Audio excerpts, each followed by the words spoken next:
आज का बाइबल का वचन उत्पत्ति का ग्रंथ अध्याय 17 वचन 3 से 9। आज का सुसमाचार यूहन्ना के अनुसार अध्याय 8 वचन 51 से 59 तक।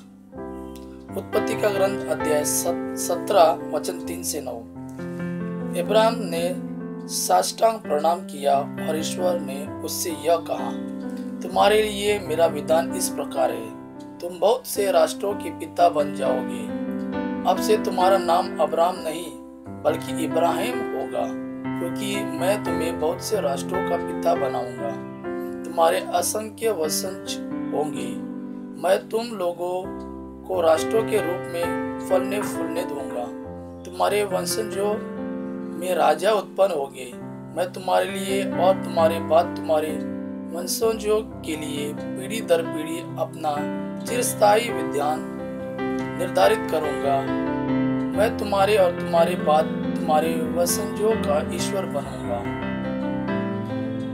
मैं तुम्हें और तुम्हारे बाद तुम्हारे वंशजों को यह भूमि प्रदान करूंगा जिसमें तुम निवास करते हो, अर्थात कनान का समस्त देश।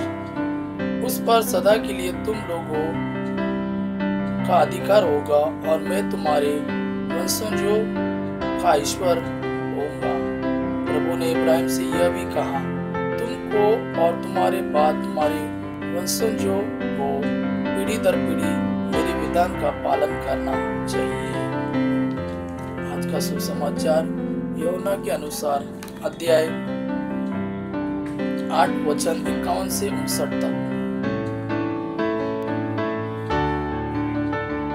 मैं तुम लोगों से यह कहता हूँ, यदि कोई मेरी शिक्षा पर चलेगा तो वह कभी नहीं मरेगा।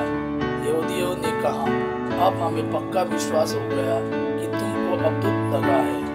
इब्राहिम और नबी मर गए, किंतु तुम कहते हो यदि कोई मेरी शिक्षा पर चलेगा तो वह कभी नहीं मरेगा।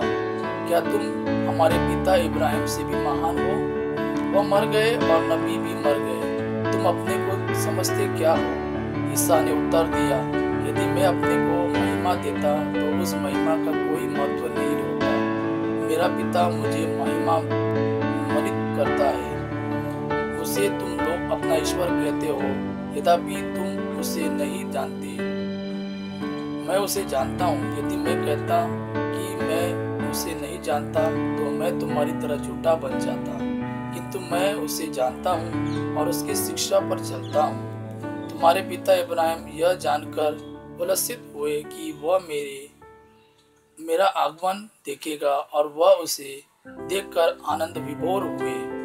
यहूदी ने उनसे कहा, अब तक तुम्हारी उम्र 50 भी नहीं है, तो तुमने कैसे इब्राहिम को देखा है? ईसा ने उनसे कहा, मैं तुम लोगों से यह कहता हूँ, इब्राहिम के जन्म लेने के पहले से ही मैं विद्यमान हूँ। इस पर लोगों ने ईसा को मारने के लिए पत्थर उठाया, किंतु वह चुपके से मंदिर से निकल गए।